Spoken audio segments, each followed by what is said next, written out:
one game away. Blow up. We're playing for something, man. We're playing for something. It's got to mean something to you. It got to mean something. Everything you got. Everything you got. Let's finish this. Do it, fellas. Let's go. Let's do it, fellas. Finish 2-3. 1, 2, 3. Finish. Swish your Leafs was the move. That was the move. They got me back to where I needed to be. Yo, welcome back. Welcome back. Baseball is almost not a sport at this point. Like they close to having me getting this. Can't even talk. They about to get me disrespectful. They about to make me get real disrespectful. These motherfuckers can't figure out how to. If they don't come to an agreement by Monday, I think I saw, then they're gonna start canceling games. Then they lose money. And so on and so forth.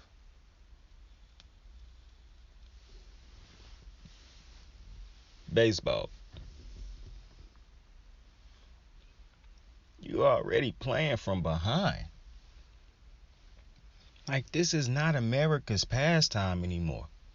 Like, you're playing from behind and now you shooting yourself in the foot. I don't get it. I don't get it. But in other news, I think it's Liv Cambage, the WNBA player who about to play for the Sparks. She said that the WNBA don't promote their stars enough.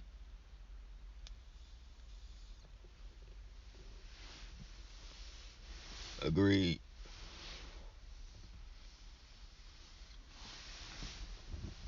They much like the UFC, but not as the UFC draw in more money, so it's a little bit different in that aspect. Dana's a crook, but I'm looking forward to Masvidal Covington. That should be a good one. But yo, how dope was the fucking day? How dope was the day? Wake up. Got a lot to talk about. NBA season done kicked off. We got games tonight. Games going on as we doing this right now, but I'm supposed to start watching the games. I know this. I am supposed to start catching them. Not tonight. Tonight won't be that night. Different night. On a different night, we'll start catching the games. That's something like I gotta know. Like, for one, it's got to be a good matchup that I want to see. Because I already done came to the conclusion the show's still going to be pretty much heavily football based. And obviously we talk about a lot of other shit in between, but heavily football based. But yo, do I want to get into sports first or do I want to talk about this first? Let's make a decision real quick. Sports this. Hold up, man. I got something stuck in my tooth just now.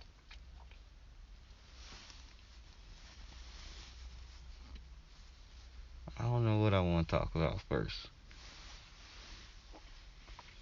That's bad planning right there. Let me take a swig first. Let me take a sip of my drink. Just water.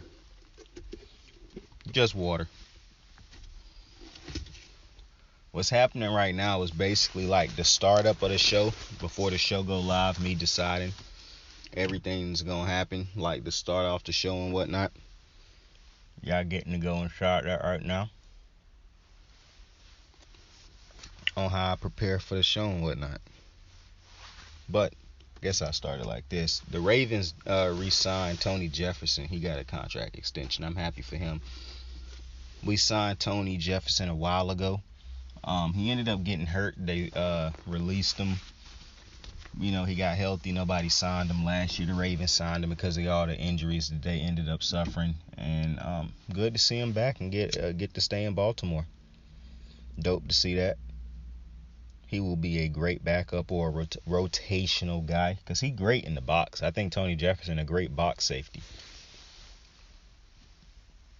It's when you start getting Tony Jefferson having to defend deep down the field and shit like that why I think shit can get a little bit, fishy. But in the box, coming up, stopping the run, playing the short shit, I think Tony Jefferson good at that. Plus, Tony Jefferson doesn't miss tackles often, so, that will be a welcome sight for Baltimore's defense next year.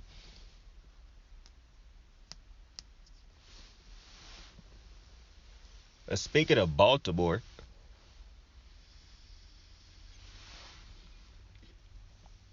I'm seeing a lot of people say that they think Baltimore's number one priority in the offseason should be, well, obviously the number one priority is to re-sign Lamar.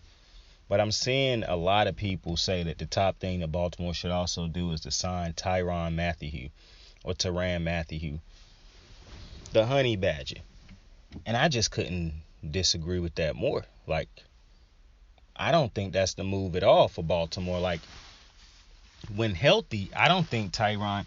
So I see some people say that Deshaun Elliott, a free agent. I'm pretty sure that it's some type of option on his contract or something like that, and I'm pretty sure they'll exercise that.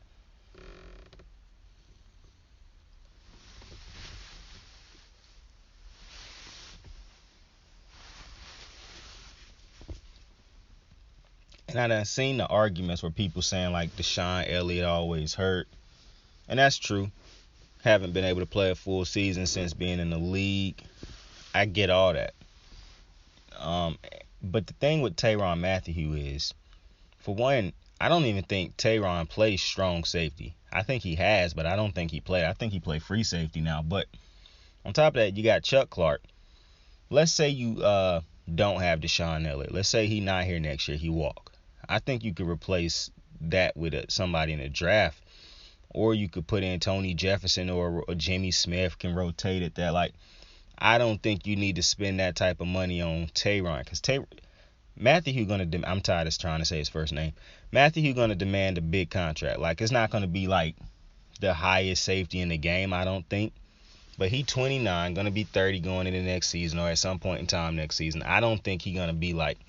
He might be a top 10 paid safety in the league, possibly top 5, but I don't see him hitting top 2, or the highest paid. Like, but even with that, I don't think Baltimore need to be spending money on a safety. Now, Mathieu, a great leader of a defense. We done seen that before. A champion. So, listen, adding him could, boost the defense and whatnot. But my thing is, if Calais Campbell coming back next year, I really think Baltimore's focus should not be on a safety. I just think the more important issues right now is pass rush, because they cannot put pressure on quarterbacks without having to blitz. They do not have Odafe Oweh is a great young player, but he faded out towards the end of the season. Baltimore does not have a Terrell Suggs. They have not, and I know that's a high mark, like, oh man, it's hard to find. Yeah, I get that, but I'm saying Baltimore does not have a legit pass rusher who you fear can get to the quarterback nearly every down, or provide some type of pressure on his own, because he can beat his one-on-ones regularly, or he can suck up double teams and whatnot to get other guys looks. We don't have a dude who can do that right now. Not on a down-to-down basis. I think that's far more important. Like we just saw in the Super Bowl what a legit pass rush can do for a team. The Rams' success is because they don't have to rush more than 4 dudes. Like, I think the fact that Baltimore does not have a legitimate pass rush is a problem. That's why you see the defense struggle when they let quarterbacks just stand too many times. Like, now I understand Baltimore was banged up and injured, but still, you don't do your secondaries no favor when you just letting the quarterback stand in the pocket and, go to his first, his second, his third read. Like, Baltimore need a better pass rush. I also think the dudes on the line, they're a little bit old now, like guys like Brandon Williams and Calais Campbell. I don't think those are every down dudes anymore. I think they need to invest in legitimate pass rushers on the defensive line. Like deadass, Jadeveon Clowney was phenomenal with the Browns last year. And people like to dumb down Jadeveon to, he don't get as many sacks. But if you really watch this dude's game, for one, he is a phenomenal run stopper. He put pressure on the quarterback even when he cannot get there. Like when he don't always get the sacks, but he do a great job at putting pressure on the quarterback. On top of that, he suck up double teams like I just said, and he beats his one-on-one most of the time. So I just think Baltimore need to find either a defensive lineman who can pass rush, or pass rushing linebackers, legitimate pass rushing linebackers. Now, to me personally, I think Patrick Queen need to be moved to outside backer. to see how he could do with that, because I just don't think middle linebacker is the move. Now, I get that Patrick Queen is fast, so that's why he play middle linebacker. But I just think he would be more useful at the rushing the quarterback and then dropping back in coverage at times to like defend those short routes and shit. I think Patrick Queen, they need to see what he could do as a pass rusher. That's just my thoughts. But I don't think safety is the move right now. And then you get Will Fort back next year. I could even see them trying to make a move. I keep saying Bobby Wagner should be a target for them. If they making a trade or want to make a money move, to me, Bobby Wagner is the move. Now, I don't know if Seattle end up releasing Bobby Wagner or if they trade him. But to me, Bobby Wagner makes too much sense for Baltimore. Like, I would not understand Baltimore not exploring that option. You get Bobby Wagner as your middle linebacker and you put him beside LJ Fort. You kick Patrick Queen outside. To me, that's money. And then I'm hearing Zadarius Smith could be on the market. Like, those are the type of moves I'm all for, because Zadarius Smith is a legitimate pass rusher. So we bring that into the season next year. You don't even need a Tyrann Mathieu unless he plan on I'm willing to spend money on Bobby Wagner, on what it may cost to bring over Wagner. Not necessarily on Mathieu, in my opinion, because I just think Bobby Wagner will affect the defense more than a Tyrann Mathieu. So that's why, to me personally, and then the offensive line. Baltimore got to replace Wnba. They got to bring in somebody who can hold down that left tackle position when Staley not healthy. I like the center position. I like Kevin Zeitler. And I'm pretty sure I like it's another dude on the line I'm not thinking of. I can't think of his name right now. But they got to fix the offensive line. Got to get some better pass blocking offensive linemen in there who can hold their blocks and whatnot. And then you got to hope that our two running backs come back healthy next year. You hope that Rashad Bateman take another step. I would prefer them go out and try to make I know I'm asking for a lot. I don't know how the cap looking right now, but to me, the three biggest moves to me, you have to get pass rushers. Like, if you don't get pass rushers and you go into next season once again with all these great young quarterbacks in the AFC, and you think you're going to be able to beat them without having to put any type of pressure on them, I just don't think that's going to work. So I think it don't matter how good the secondary is. You can't defend dudes for so long. And then I think got to get the pass rushes. I think you got to fix that offensive line. And then I think you got to try to explore a Bobby Wagner trade, because I think a Bobby Wagner trade immediately changes this defense for the better. And then my fourth move would probably be trying to see if there's a, veteran wide receiver out there that you can make a trade for. Like, is there a vet receiver out there that's, doesn't cost too much? And I'm talking about a proven vet receiver that still got shit left in the tank, that's trying to get to a winning organization. Like maybe an Allen Robinson, even though I think Allen Robinson going to get paid in the offseason, possibly. But like a proven vet, like I would say somebody like a Michael Thomas, but I think he costs too much. Plus, I don't think the Saints going to end up trading him. Unless the Saints trying to start over on offense or something, and then they decide to trade him for picks. But Baltimore don't even, Baltimore hold on to picks. And I don't understand this hoarding picks shit, or this unbelievable value people put on picks. Because, like, I understand some people's arguments, like picks can be valuable. You can get a Micah Parsons. Yeah, you can, but you can also use those picks to bring over a Von Miller, who had a shit ton to do with the Rams Super Bowl win this year. A shit ton. Like, I'm not even really discussing Von Miller this offseason as far as where he's going to go. I think he needs to go back to the Rams. That's where he want to go. He done said it. Aaron Donald want him back. If he end up anywhere but in the Rams, Aaron Donald will probably retire. So I'm interested to see how that go. But I think proven vets with shit left in the tank that's trying to win a Super Bowl is the dudes that we should be going for at certain positions. Middle linebacker is not a position we need to go get a young dude in my opinion. And yes, I get it. You can find great dudes in the draft. Baltimore don't draft in a position where we could just be lucking up, getting proof, like hit. We don't draft in a position where we drafting the guys that can't miss. We drafting usually in positions where we hope these are, can't miss guys. Or we hope these guys develop within the next year or two. You know what I'm saying? So you look at all the draft picks that people draft, that people get, even in the first and second rounds, that don't hit usually, or don't hit within the first couple years. So to me, to go get a proven pass rusher, I would prefer that route, and a Bobby Wagner.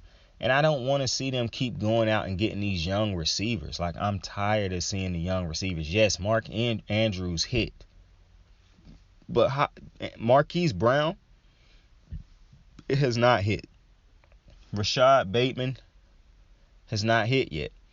You need to go get a proven number one receiver who can lead these dudes, who these dudes can lean on, who they can learn from, who can take the pressure off of them. So I think Baltimore got a lot of shit to do next year, because I'm not thinking about just being good enough to make the playoffs. I'm thinking being good enough to win a Super Bowl. And Baltimore, if they wanted to win a Super Bowl, they could make these moves, point blank period. We done seen teams go all in to win. Tampa Bay did it, and the Rams did it right after them.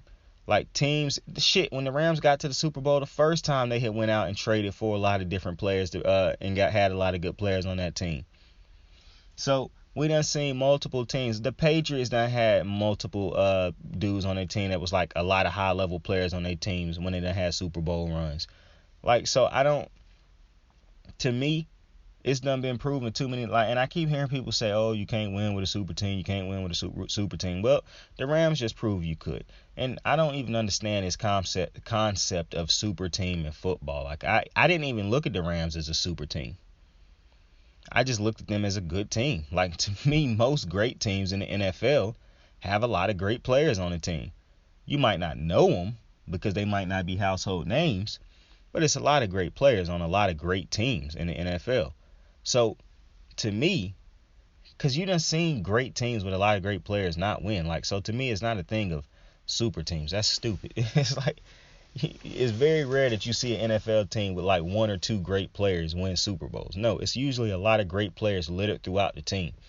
This ain't basketball. I don't understand why people be trying to dumb down football to some of these basketball analogies. But speaking of basketball, yo, what the fuck, I saw that. This is exactly why I be saying ESPN a bunch of goofs, man. Just a bunch of fucking goofs. I saw this top 100 players all time or whatever in the NBA, or I guess it was 75 list from the ESPN or whatever. And I saw that Kobe was ranked under Dirk Nowitzki. I think it was Kobe that was ranked under him. I saw that Steph Curry, for a fact, was ranked under Dirk Nowitzki. What? I like Dirk. But Dirk Nowitzki ain't better than no fucking Steph Curry. Yo, what are we doing? Yo, what is the criteria for greatness? This is why I be saying I hated that ESPN and these analysts get to decide who is great. Like, they get to create narratives and shit like this. Because this is just goofy, bro. Steph Curry and Kobe Bryant are no less than top 10 players, bro. Steph Curry done revolutionized the game. You cannot look at me and tell me that Michael Jordan, a part of his greatness is his influence off the court, and then turn around and not care about Kobe's influence off the court. Like, that's insane to me. Like, who the fuck is making these lists, bro? And what is the criteria? Because this is insane. Like, I understand everybody get to have an opinion. You know, the motherfuckers making this list, because it ain't just dudes. It's men and women making these lists at ESPN. These motherfuckers got to stop being allowed to put out these goofy ass lists, bro.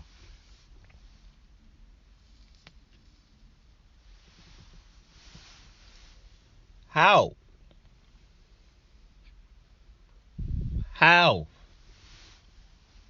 do you look somebody in the face and say, Dirk Nowitzki is better than Stephen Curry all time?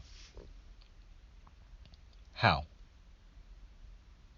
Bruh, they had Tim Duncan rated higher than Kobe Bryant. And I'm so sick of this shit. Matter of fact, let me put this down. This is one of the most irritating fucking narratives or fantasies or dreams, whatever you want to call it in sports. that Tim Duncan was the best player on an average or bad team. No. Tim Duncan was the best player on a great team with 2 other Hall of Famers on it, sometimes 3 or 4 other Hall of Famers on it. This man won championships with Manu, Tony Parker, Kawhi Leonard, David Robinson. All 4 of them motherfuckers is heading to the Hall of Fame. Then he had Danny Green playing out of his mind in one of them runs, Patty Mills playing out of his mind in some of them runs, and multiple other great role players that were in San Antonio, and obviously playing with one of the greatest coaches of all time. Some people look at him as the greatest coach of all time, Greg Popovich. How the fuck do people continue to create this narrative that Kobe Bryant was not better than Tim Duncan? I don't know. To me, Tim Duncan is not. I don't care that you can argue him top 5 power forwards all time. I could care less. I would take Kevin Garnett over Kevin Garnett at his peak, Tim Duncan at his peak. I'm taking Kevin Garnett. You can do with that what you will. I could care less. Tim Duncan is nowhere near better than Kobe Bryant. He wasn't the athlete that Kobe was. He was not the shooter that Kobe was. He wasn't the defender that Kobe was. He did not run a team the way Kobe did. You give Tim Duncan all these other type of superlatives and all these other type of accolades to try to create this narrative that he is better than, he was a better team player. He worked great with. What are you talking about? For one, this motherfucker Tim Duncan did not have a team in San Antonio. Like, people want to talk about how, they was always good. Yeah, they should be. They always had a good team. And you see what happened when they started having bad teams. Like, this narrative that Tim Duncan had to compete against all odds, when in actuality, the Spurs were walking around as one of the better teams in basketball every fucking year. Manu Ginobili and Tony Parker are first ballot Hall of Famers. And listen, I will give you credit on this one. Kawhi Leonard is not the Kawhi Leonard now that he was in San Antonio. But Kawhi Leonard has always been a damn good defender. And he was a damn good defender when he was with San Antonio during that last run. Steven Jackson played a great role in those runs. It's so many different dudes who played huge parts in these runs. Robert, come on, man.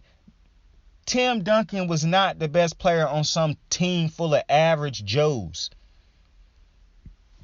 This motherfucker was not, it's Tim Duncan, and then the next best player is so far down. No, motherfucker, he was playing on a team that had perennial all-stars too. But for some reason, people act like Tim Duncan had to play with a bunch of Smush Parkers and Kwame Browns. Like he played with a bunch of Mo Williams and Daniel Gibsons. You know what I'm saying? That's wild to me. That is so wild that Tim Duncan get looked at in that light as if this dude had to be Superman on a team full of scrubs, when that was just not the case. Tim Duncan legitimately only ever had to play his role. He was never asked to be Superman. Did he have some big moments? Sure. But if he didn't have those moments, he had Tony Parker and Manu there. Tim Duncan, one of the only superstars who I never see people shit on for not having 5 MVPs in the finals, even though he got there and won. Even though he won 5 championships, I never see nobody bitch about how he didn't win 5 MVPs like they do to Kobe, like they do to Curry. What are we doing? Manu won a Finals MVP. Kawhi won a Finals MVP. Tony Parker won a Finals MVP. That's 3 of his rings right there. What are we doing? Motherfuckers act like this dude had nobody on his team, and somehow that makes his greatness even, more, people salute him even more. No, bro, this dude played with great players. And I'm not arguing that Tim Duncan don't deserve to be on the All-75 team. He do. But what I'm saying is Tim Duncan ain't better than Kobe Bryant. Tim Duncan never had to play through certain situations that Kobe had to deal with and had to play through in L.A. He ain't never had to hit the court not having other dudes on the team that could help him. What are we doing right now? So, to me, the fact that they got... And that was me talking about him, Kobe. Because to me, Kobe is a top 3 player all time. To me, it's Jordan, Kobe, LeBron. And then on top of this, when it comes to dude who I'm pissed off at a lot of these dudes that's ranked over Kobe and Curry. But the dude that I'm specifically, now I already talked about how I'm pissed off that Dirk is ranked over fucking Steph Curry. How the fuck is Kevin Durant ranked over Steph Curry? I love Kevin Durant. He's one of my favorite players in NBA history, especially one of my favorite players to watch now. One of the few players that I could actually watch a full game of. But how the fuck is this dude ranked higher than Steph Curry, bruh? How? His greatest trait, Kevin Durant's absolute greatest trait, is his scoring ability. Now you tell me what else he do at a Hall of Fame level. Because I see people shit on Kevin Durant all the time. Oh, he not a great leader. Oh, he don't make guys on his team better.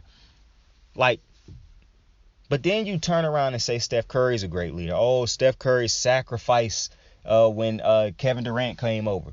You tell me he sacrificed and you praise him for that, but then you punish him for sacrificing and having KD look good when he was with the Warriors. Like, but we just saw so many different super teams not work because dudes didn't want to sacrifice for each other. But so you praise Curry for it when, you know, it don't mean really much. But then when you have conversations like this, then you punish him for it. Like, how the fuck is Curry ranked lower than Kevin Durant when Kevin Durant did not win the championship before getting to Golden State? But Curry won a championship before Kevin Durant got there. Like, and then Curry, like one of the other only superstars that I see y'all nitpick his greatness all the time. Like, and I don't understand it. Y'all like him when he make y'all, oh, it's so fun, Curry flirt. But then you turn around and diminish this man's greatness. You disrespect his accolades and shit like that. I don't get it. Like, I truly want to know what makes Kevin Durant better than Steph Curry all time. Because this generation has not been run by Kevin Durant. It's been Steph Curry versus LeBron James. Congratulations to Kevin Durant for making a great move in the offseason and coming on and hopping on this wagon to be able to get his championships. But before and after that, he was no champion.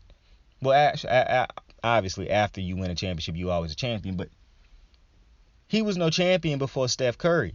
I don't understand. And I said this before. You did not think Kevin Durant was the best player in the NBA before he won them championships. For one, he deserved that one Finals MVP. He should not have won that second one. Steph Curry should have won the second one. People keep creating this narrative that, oh, Steph Curry don't play good in the clutch. Oh, he don't play good in the playoffs. Oh, he don't play good in the finals. And the numbers just contradict all that goofy shit that they be saying. So I don't understand why they continue to walk around yelling that bullshit. But two, you did not think Kevin Durant was the best player in the NBA before he joined Golden State and won those championships. So the fact that he needed Steph Curry and these dudes to win it, and now after it you act as if Steph Curry and them boys needed him when they had already won one. Like, see, people keep trying to change the subject and say, oh, well, they needed him to keep winning. Possibly, but did they need him to win one? Like, you keep trying to, oh, well, they only won because did they need him to win one? No. Did he need them to win one? Yes. So the fact that somehow, and like I said, I'm not diminishing confusing which one I was trying to say, Garnett, Durant. I'm not diminishing Kevin Durant's greatness. Kevin Durant is a phenomenal player, top 20 all time in my opinion, but he is not a all-around greater player than Steph Curry. Steph Curry is a better leader than Kevin Durant. Why do that mean something to y'all sometimes, but not when it matters? Like, I just saw people in the Hall of Fame hold T.O. out because he wasn't a great leader in the locker room. He killed locker rooms. So I'm just confused. I just want to know what y'all criteria for greatness is, really. Because I feel like y'all do so much of this moving of the goalposts and shit, and it's all biased when it comes to the media anyways. And to be quite frank with you, I should really be amused with how y'all can, you know, just create your own standards and criteria for greatness and whatnot. And it's so funny when you see the media really be going at it when the players decide on certain type shit. It's funny when you see the media arguing back, well, they did it because they friends. Bro, all y'all decisions and the shit that y'all making, like, that list to me is goofy. ESPN keep doing this shit for clout. Like, they doing this shit for attention. They doing this shit for the clicks. They doing this shit for the noise on Twitter and the hashtag. And bro, ESPN's a bunch of goose, bro. They get off on disrespecting players way too much. How the fuck is Dirk Nowitzki rated higher than Stephen fucking Curry? Like, and maybe I was reading that list wrong, but on me, I don't think I was reading that list wrong. I'm almost certain that Steph Curry was rated under Dirk Nowitzki. And I'm just thinking to myself, how the fuck is that possible?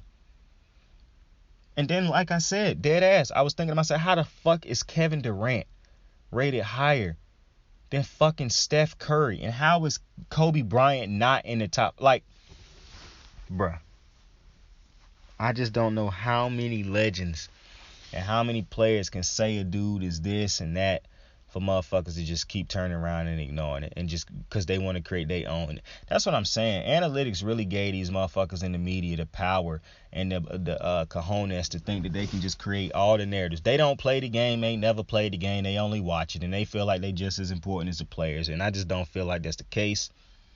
And lists like that prove it. They just prove it. That's why you see so many of these fucking networks with so many ranking lists and shit like that. They the ones who got players going at it all the time, because they the ones that's putting players and ranking players. They ain't never just respecting players' greatness in a bubble. It's always got to be some type of competition. Let's always pit these young men against each other. Let's always stir some shit up. That's how ESPN do. That's how they roll.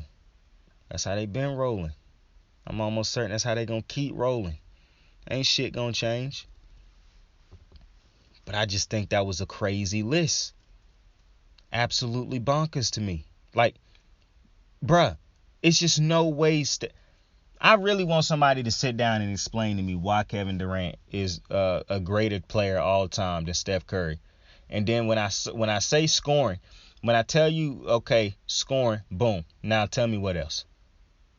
Because I'm just baffled at this notion that Kevin Durant is a better. It's just baffling to me. Like I said, these motherfuckers' criteria for greatness is just absolutely wild. And I'm pretty sure people think the same thing to me, like, oh man, but Jesus fucking Christ, man, this shit is just absolute. Steph Curry not in a top 10 ranking all time is, for one, just absolutely stupid to me, because Curry already is a top 10 player all time. I think how can Curry be the second best point guard all time in a lot of people's mind, the best point guard in a lot of people's mind, but be right that low in the top 100 players all time list? Like, come on, bro. And I told you, I hate it when you ranking some of these older. For one, the fact that we know players get better over time because of technology and different type of workouts and different type of supplements and all these different type of things that dudes can do with their bodies and all the studies and shit like that.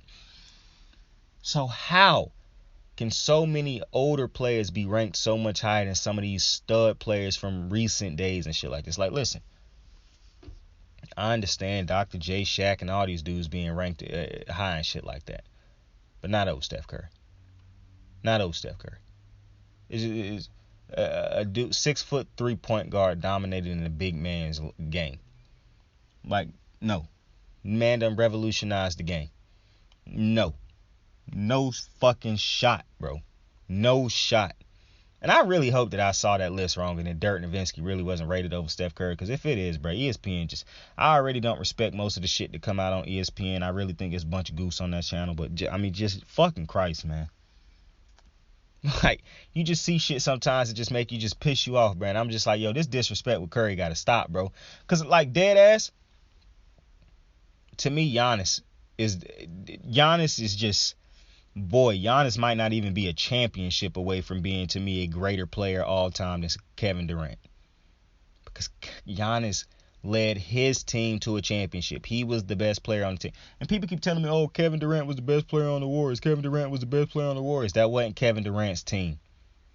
And the way they defended Steph Curry in the finals don't tell me that Kevin Durant was the best. It just tell me that when they got Kevin Durant, it was an overload.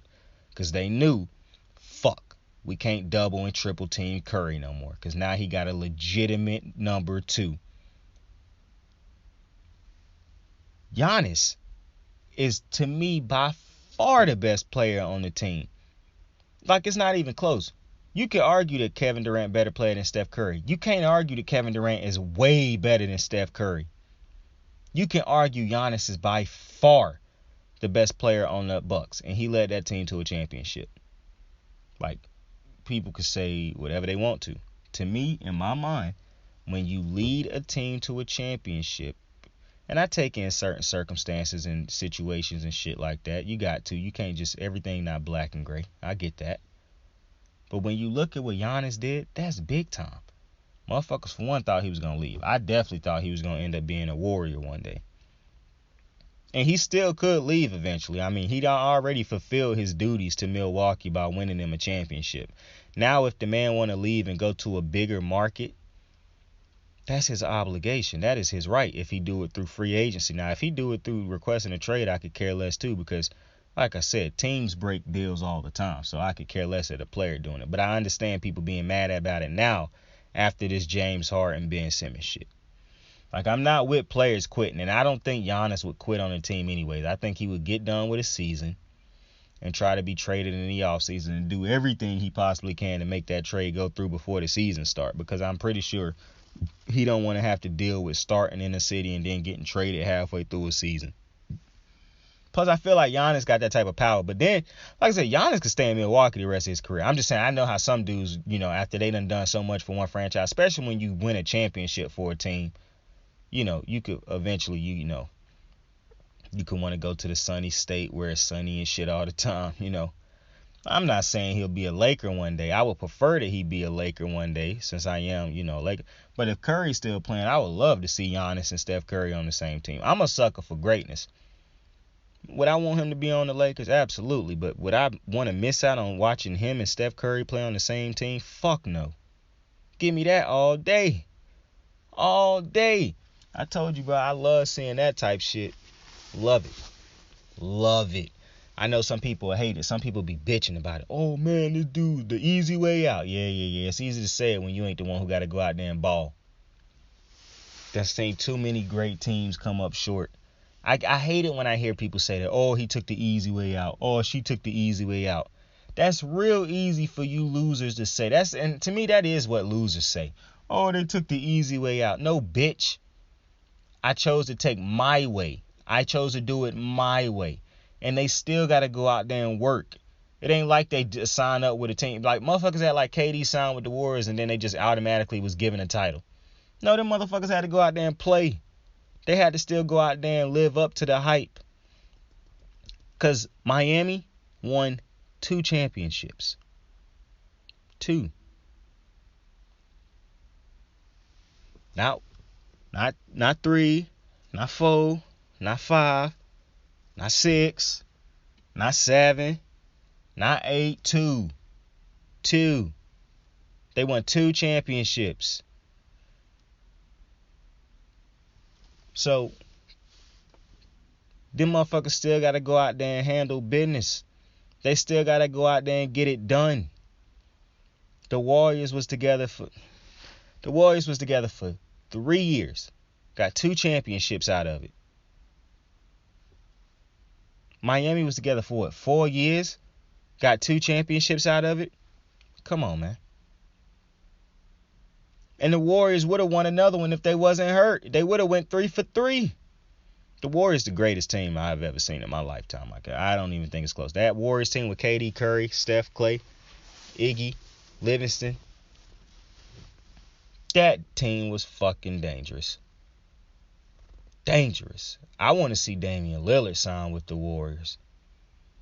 Go back home to Oakland, the town, even though I know they don't play in Oakland. But that should have been. I saw somebody do an edit of Dame in a fucking Oakland, the black Warriors jerseys. And I think for my birthday, I'm supposed to be somebody gonna get me a black Steph Curry black Steph Curry Rams jersey. They getting me a black Steph Curry Warriors jersey. And I'm mad because I'm not mad. Obviously I take that, but I should have told them motherfuckers to get me. What I should have did was tell them that I really want an Aaron Donald jersey, but I was waiting till after the Super Bowl to make sure my boy won it. And now it's too late. Because I actually forgot to tell them that even after the Super Bowl had taken place. So, it is what it is, but we going to rock that Steph Curry jersey nonetheless. Number 30. The Big 3-0. Especially since his birthday in the same month as mine and his date. So, this video will more than likely, this episode, get my voice right. This episode more than likely gonna be a Tim Duncan. Well, it don't fucking matter. It's Kicking It with Saint. It don't fucking matter what we don't title them and shit like that. Obviously, I put in the name of the video what like we talking about, just some of the topics I talk about in the video. But listen, just further proof that I go back listen to these shows and have to edit them and shit like that. I'm cutting off 30 minutes of this show, and basically because I cut off the last 30 minutes of the show, I didn't like what I was talking about. Like, it had nothing to do with sports, and it's a topic that I was talking about that I don't talk about on the show. It didn't have nothing to do with race. It was just a topic that I didn't feel comfortable talking about. So I cut that part of the video out, and I'm recording the end of this one, because the end of it is going to be talking about me talking about a Steph Curry jersey and whatnot. And I'm not ending the episode with that. So I'm gonna go ahead and record, like, probably it'll be a 20-30 minute little, show, quick little hit or miss thing. Hit or miss, I don't know what the fuck I'm talking about. Just a quick little show, man. Quick little show to put on, to add on to the end of that episode. So it's a Saturday. I appreciate you for joining me. You basically got 2 episodes in one. One recorded at a different earlier in the week. I told you I had recorded so many different episodes, and I had got late. Well, I didn't get lazy. I just had to do so much work in this week. And I don't know if you do manual labor. I don't know if you know your body eventually it'll fatigue out for like a day or two, and you still might work through that fatigue. So when you finally actually get to lay down and go to sleep and actually have like a day off, you sleep for damn near the entirety of the day. I don't do that still. My body will still wake the fuck up at the time that I wake up, but then my body will be so fucking tired. Like, I got so tired last week, I fell right back down into the bed. Like, not even on purpose. Like, I got up, tried to get prepared for the day and shit, and I was like, oh my fucking Jesus. It was wild. But I saw the Lakers lose last night to the Clippers. A Clippers team that don't have Kawhi or Paul George. And this is just very depressing. I mean, even though, the Lakers don't have AD, you have LeBron James. This is a game you would expect LeBron James to win. And they did not. And I just think it's a shame when you look at LeBron and realize he no longer dictates a game like he did in his prime. Like, he's still a great player. He can still score. If he decide to play defense on certain possessions, he can still play great defense on certain possessions. But I think when you look at Giannis and how he dictate games now, and Curry and how he can dictate a game, and Kevin Durant and how he can dictate a game, it's just so much different now. And I think Kevin Durant dictate a game to a lesser extent than a Giannis, Steph. Even Joel Embiid, to an extent, to me, dictate a game more so than a Kevin Durant. Kevin Durant is just a guy who can, and this is no shot at Kevin Durant, this is probably even more so of a compliment. He fit into every system, so he don't have to dictate a game. Kevin Durant can literally be a catch and shooter, and he'll be fine the majority of the game, or just give him a couple possessions, because he don't even need to cut a lot of shots. You could just give KD 15 shots, and he could probably go get you 30 or 40 off of those 15 shots. So, and he's going to make the majority of those shots too. So, I mean, I understand Kevin Durant do dictate. Like, if Kevin Durant start off hot and he, hot from the entirety of the game, then yeah, he dictate. But I'm just saying, when I'm looking at like a Steph Curry, or, because I just think I see more games where Curry, Giannis go crazy and dictate in every single avenue of a game. You know what I'm saying? Like, that's just my opinion. That's just my opinion. And that's not taking anything away from Kevin Durant. I just view Kevin Durant differently than how I view Giannis, Steph Curry, Bron. But to me now, as great as Bron is, he don't really dictate games like he could in his prime. And obviously he done got older. And maybe when they get to the playoffs, if the Lakers get to the playoffs or in a play-in game, that'll change. But, man, I think it's going to be tough for the Lakers to beat a Warriors team 4 times. Even to beat if Phoenix have Chris Paul, I think it's going to be impossible to beat them 4 times. I think one of the biggest problems with the Lakers right now, and really LeBron overall, was LeBron misplayed his cards this time around. In his prime, it was cool for him trading young dudes and going and getting vets, because in his prime, he could make up for the inefficiencies of his bench or the lack of talent or skill or knowledge there of the younger guys on the team, because he had so many other vets also, the Ray Allens, Mike Millers, Bosches. You know, he had the Wades, the Kyries, the Kevin Loves. You know, he traded away Wiggins and the young dudes because he wanted JRs, the Shumperts, you know, the Greens. He wanted veteran players on his teams because they done been there, done that most of the time, or they already know what it's like to be in certain situations. And because LeBron was so great, physically dominant, he could make up for all those other inefficiencies. Now, I mean, LeBron shoot a lot of shots now. He shoot a lot of mid-range turnarounds. He shoot threes a lot more now. He not really the physical dominant presence every single play, because he still can physically dominate people, but not every single play like he did in his prime. So now it would be better if he could rely on dudes around. That's why he went out and traded Brandon Ingram, Lonzo Ball, which I never will agree with this trade. I didn't agree with it at the time. I didn't agree with it when they won that Summer League championship, and I don't agree with it to this point in time of which we are talking. He went out and he misplayed his hands. I said at the time, why would you trade Brandon Ingram, Lonzo Ball, who are developing, turning into great players? They finally get to play with a winning player, and you trade them for a dude that's hurt all the fucking time? Like a dude that ain't played a full season yet, who don't make people around him better. And I said at the time, LeBron supposed to be trying to find a dude. And to his credit, he wanted Kawhi and Paul George.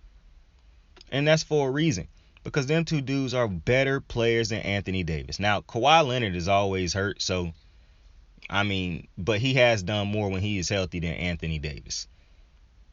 And he has led a team and helped lead a team to a championship. And that's the one that I'm talking about when he had, it's kind of crazy when you talk about Kawhi, because Kawhi never had to be the best player in and he was never the best player in San Antonio when the Big Three was there. Kawhi had never even put up like a 30-point game until like his last season there, or his last 2 seasons there. And then when he got to Toronto, I don't think Toronto win a championship if not for the fact that Kevin Durant and Klay Thompson get hurt. That's legit the only reason they ended up winning that championship. And he haven't won nothing since. So I could legit make an argument that Kawhi never had to be the best player on the championship team. And when he was the best player on the championship team, he was going against a far inferior team, because the team that he was going against had 2 of the best players in the NBA and on the team out. And that drastically changed the outcome of the series. Because if Kevin Durant, Steph Curry, and Klay Thompson, if that Warriors team is healthy, that Warriors team's getting 3 in a row. Like, there's no 2 ways around it. The drama that happened in the season, none of that shit matters. If those motherfuckers were healthy, they were winning that championship. And that's not something I'm arguing or debating. Everybody knows that. They're winning that title if they were healthy. To me, that's not debatable. And so when you look at Kawhi, and I think about shit like that, like for some reason the media, that's why I had a big problem when Max Kellerman had said that he thought Kawhi was better than KD, because I'm like, whoa. KD done been the man for a while now. He done had to be the best player on his team for a while now. And I understand he done had great teams around him, but still, he done far more than Kawhi. Kawhi was never the man when he was with the Spurs. He was never close to being the man with the Spurs. His greatest game, and you know, credit to him, he showed out defensively in the finals helping guard LeBron. But come on now. At the time in which he had said Kawhi was the best was just, to me, insane. And then in the playoff series, he had got hurt. Now, I understand people hate Zaza Pachulia, but either way, Kawhi Leonard to that point in time, and I'm going to tell you what's funny, because I'm saying all this, and I promise you, no cap, no lie to you.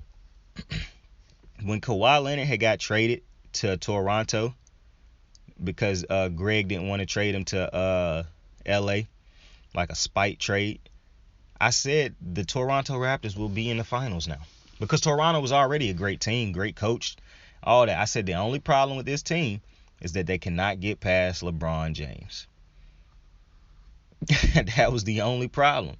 And I think that was the season that LeBron, who was LeBron with? I think he was with Cleveland that year, and they just didn't make it to the. No, I don't think LeBron was in the West. I think he was in the West that year. Either way, yeah, he was in the West, because I'm like, why would you get rid of LeBron the first? I mean, why would the first year LeBron in the West, why would that be the year that you finally say, okay, we don't want DeRozan no more? Because that was a whole, I think I'm getting that right.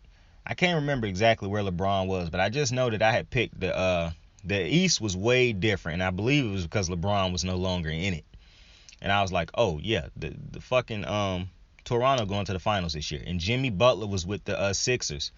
And I remember the reason I didn't pick the Sixers was because I still wasn't Embiid. I wasn't sold on Embiid at the time still. I'm a rough Embiid critic, man. I acknowledge that he is probably the best center in the league, because I would probably take him over Jokic. Even though I'm a huge Jokic fan, I think I would take Embiid just because I think Embiid is just more dominant than Jokic. But I think Jokic is the more skilled player, and I like how Jokic play at his own pace, and he dictate the pace of his the game most of the time. Like, dude got this slow ass Euro that he be hitting motherfuckers with, and that slow ass pump fake and shit. Like, I just fuck with Jokic heavy. Both dudes can shoot, though. I think Embiid the more physically dominant dude, though. So I just don't like Embiid's leadership. I think Embiid is a terrible leader, and that'll get better as he mature and whatnot. I saw a report the other day that said Embiid wanted to play with Bradley Beal instead of Harden, and I immediately thought to myself, like, yo, where the fuck do these reports be coming from, yo? Like, man, where the fuck do these reports be coming from? Like, it's like they trying to kill the team before it even begin. And I did see that Harden and them boys balled out in their first game together, and I'm expecting them to play good together. Like, I'm more so ready to see the Nets than I am Harden and Embiid. Harden and Embiid is by far the two best players on their team. I know how that's gonna go. I know how at least I think I know how that should go. I see people saying that should be like Kobe and Shaq. Yo, y'all gotta stop being so disrespectful, because the only thing y'all can think of is Kobe and Shaq, and that's as far as y'all basketball knowledge extend. Y'all gotta stop being so disrespectful. That's why every time y'all see a player do good, y'all be like, oh man, that's young Kobe. Bro, just because you can't think of no other players off the top of your dome, because that's as far as your basketball knowledge extend, stop disrespecting these great players by comparing. Like, y'all motherfuckers really went through the whole playoffs last year trying to call Devin Booker young Kobe.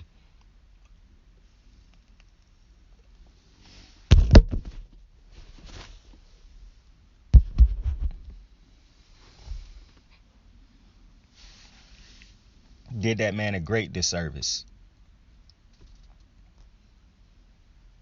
Y'all gotta chill out with that shit. But back to LeBron, because I want to finish this LeBron conversation. So I think LeBron played his hands a little bit, a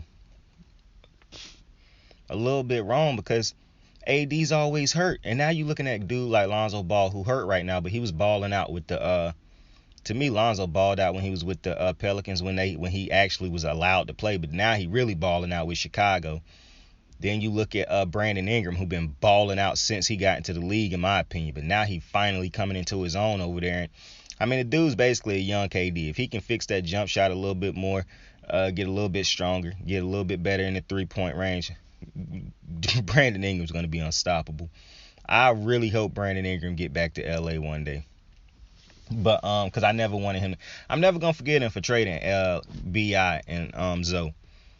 Like, I could get away. You could. I don't feel too heavy on the Josh Hart one, because he still played for that Villanova team that beat my fucking UNC Tar Heels in that game. And I really didn't. I never was a Kuzma fan. I wanted them to trade that motherfucker, even though to me trading him when they did made absolutely no sense. Like, they traded away Kuzma, Caldwell Pope, and Montez Harrell for fucking Westbrook. And I like Brody, but I know what Brody is now. The fact that they traded those pieces away, 3 pieces that would help LeBron far more, that made absolutely no sense to me.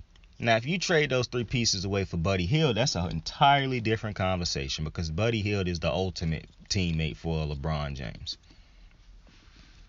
But trading Ingram, Hart, and Zoe for for AD, to me that just don't make sense. Quick money, yeah, cool. And you got that quick money, that rare championship when you get this COVID year where the league take a break for like 2 or 3 months. You get to come back and everybody playing in the same little Disney World arena. To me, that shit ain't. People could tell me that's a hard title to win and all that. Yeah, I'm sure it was. But to me, that's not the same as these other championships where you actually got to go on the road in other teams' arenas and shit like that. It just ain't the same to me. When fans is there, the crowd is rocking, it's packed out stadiums and shit. Like, to me, it's not the same. So, to me, what has LeBron done? Like, and I'm not trying to take a shot at LeBron, but if you take that year out, that rare year out, what has the fuck LeBron done since being with the Lakers? And this ain't a shot at LeBron, but considering what has he done, what has AD done since being with the Lakers that year? I mean, come on, bruh. And what, we like 2 years removed from that Disney World Championship now? And I don't want to disrespect my Lakers, bruh, but come on. Like, I really think the Lakers need to trade AD, but I just don't know what AD's value is, considering that he always hurt. But I mean, it could be a team out there that could still be like, man, AD a top 10 player when he healthy, even though I don't think AD is a top 10 player when he healthy. Because how can you keep saying he is a top 10 player when he healthy when he never fucking healthy? Like, what? Dude is always hurt. Like, I understand saying Dame Lillard is a top 10. Dame Lillard is a top 10 player when he is healthy, because Dame is usually healthy. So, to me, I think LA need to trade. I've been seeing these reports the last couple of days of trading LeBron. That's just fucking stupid. You do not trade LeBron James, Steph Curry, Kevin Durant, Giannis Antetokounmpo. You let those motherfuckers either walk and you pay that price, or you try to do everything in your power to keep them. That's why I don't understand why people was saying OKC should have traded Kevin Durant. Bro, you could trade Kevin Durant all you want to. If you don't trade him to the team that he was going to walk to in the offseason, then for one, it ain't going to happen, because he just going to lead the team and no team going to trade because they going to think they can sign him in the offseason. Two, why would the team that know they're going to get him in the offseason trade for him when they know they can just sign him in the offseason outright? And I know it might be shit they got to do with their roster and shit like that, but still, if they can have the possibility of just doing what they need to do and trading them outright and not losing pieces that they don't want to lose, then why would they trade them to you? So you got to understand, when you get a player like LeBron James, Steph Curry, Kevin Durant, Giannis Antetokounmpo, you don't trade those type of players. It just is what it is. Those players just walk if they no longer want to be there. Hate it for you, but you don't get value for those type of players. That's why you see Harden be traded like this. Harden ain't leading no team to no championship, bro. That's why you see they just tossing him around like a slut. Pro player show, though. No disrespect. Pro player show. But I just think it's you seeing LeBron age a little bit.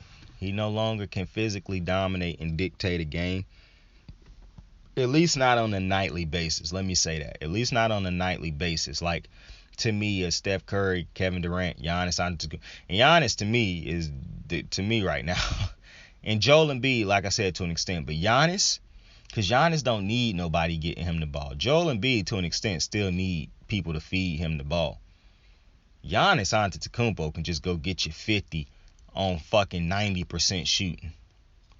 Like, Giannis Antetokounmpo is fucking insane. If this dude don't end up being a Laker one day, bruh, just wow. Wow. Like, to me, Giannis is made to be the next savior and leader of the Los Angeles Lakers, bro. Giannis will look so fucking lit in purple and gold, bro. Now, the only place that I would prefer to see Giannis over LA is in Golden State with Steph Curry, but that's only if Steph Curry there. If Steph Curry ain't there, then nah, my boy. I need you in that purple and gold, rocking the big L. The Lakers, baby. I need you in the big crypto. The big crypt. I need you in the crypt. People mad that it's changed from Staples, bro. I could care less about the name of a fucking stadium. It should be called Kobe Bryant Arena. Since it ain't that, I could care less. Hey, we need you in the big old crypt, and we need you in the big crypt, my boy. We need you at the crypt. I need Giannis, bro. Giannis is lit. That's probably my second favorite player in the NBA right now. And I said it was KD, but I'm kind of, the more and more I watch Giannis, bro, the more and more I love that motherfucker. Giannis is different. He affects the game in so many ways. He can run your offense to a certain extent. He can dominate you inside. He's starting to be confident with his jump shot. And you know, when people argue against Ben Simmons and they like, well, look at Giannis, look at Zoe, I understand that. And if you don't know who Zoe is, I'm talking about Lonzo Ball. When they say, look at how these dudes improve their jump shots and whatnot in every aspect of their game, I agree with that. I understand that. But Ben Simmons, what you have to understand is maybe that part of his game, it take a little bit longer for him and I also want to address people who always, because I saw somebody tweet Marquise Brown the other day when he tweeted he wanted to play Madden against somebody. And somebody tweeted him, if you worried as much about getting better in real life as you did on Madden, you wouldn't have 6 drop touchdowns or something like that. Bro, y'all motherfucking weirdos need to go get a fucking life, bro. These dudes are allowed to have an off season and allowed to be human beings after the game is over and shit like that. Like, y'all motherfuckers thinking that these dudes should be working out and training 24/7 every single day of the week, bro. Y'all motherfuckers sleep probably more than they do. And y'all not even as rich as them. Y'all are not even as successful in your careers as they are. But y'all got the nerve to hop on Twitter with these Twitter fingers and tweet dumb shit like that at these athletes, bro. This is what I'm talking about. This dehumanization of athletes, bruh. Y'all are some fucking bums. I swear, that's not fandom. That shit is weird. Go get some pussy, man. Damn. But, like I was saying, when it come to Giannis Antetokounmpo, bro, dude just affect the game in so many fucking ways, bro. And that's probably not what I was talking about, but oh well. He affect the game in so many ways, bro, and I fuck with him heavy, bro. This dude is just different, bro. And so, with that, now, because I probably was talking about something else and I can't remember what it was at the moment. And it probably was going to be good too, bro. But I had just thought about what that fan had tweeted. And I was like, bro, I got to say something about this. Oh, yo, real fast, though. I got those new, so my favorite chips, because I don't really eat chips, bro. Like, salt and vinegar is a straight chip. I rate that shit like a B+. And then you got the Flamin' Hot Ruffles. Those shits are S tier chips. And those are really the only two good chips to me. But see, I saw this commercial the other day for LeBron James Flamin' Hot Cheddar Sour Cream. Wait a minute, what's these shits called? Yeah, Flamin' Hot Cheddar and Sour Cream by LeBron James. I bet you these shits is about the schmack. If these shits is anything less than S tier, then they gon' definitely. I don't understand why the shit is $4.79 a bag when basically $5+ in tax, when half of the bag is air. I just can't for the life of me understand that. I mean, this shit literally got just a few more chips than like a $3 bag. Like, this shit is insane to me. But either way, I bet you these shits is about to schmack. If this shit is anything less than the S tier flavoring, then this shit, and it's gonna be tough because Flamin' Hot Ruffles by themselves, without all that other bullshit in it, is already unbelievably great. Like, that's an S tier chip.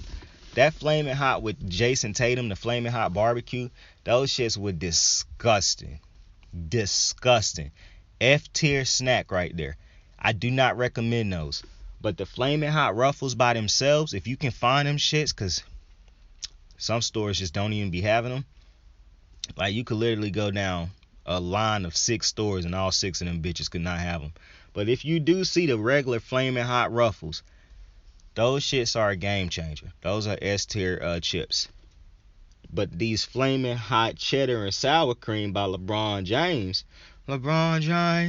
these shits gotta be S tier. If they anything less than the S tier, I'm not gonna be happy. So, Ruffles, let's get to it.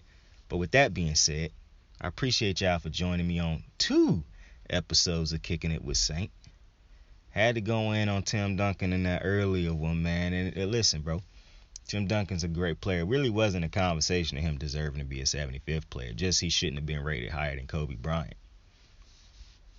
You dig what I'm saying? But I appreciate you for joining me. I appreciate you for checking me out. I appreciate you for listening.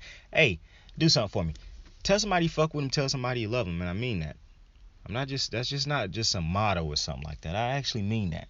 Go make somebody fucking day better, bro. Or sis.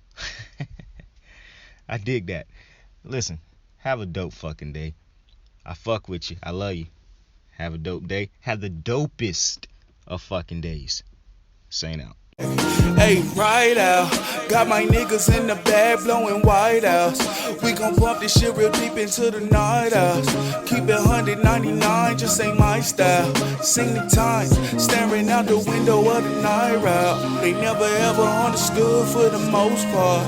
Hey, wonder how them niggas treated Mozart. Hey, did they try to put him on the Zoloft? Oh nah, I was penalized for being too alive. I was penalized for being too alive. I was penalized for being too alive. I was penalized for being too alive. I was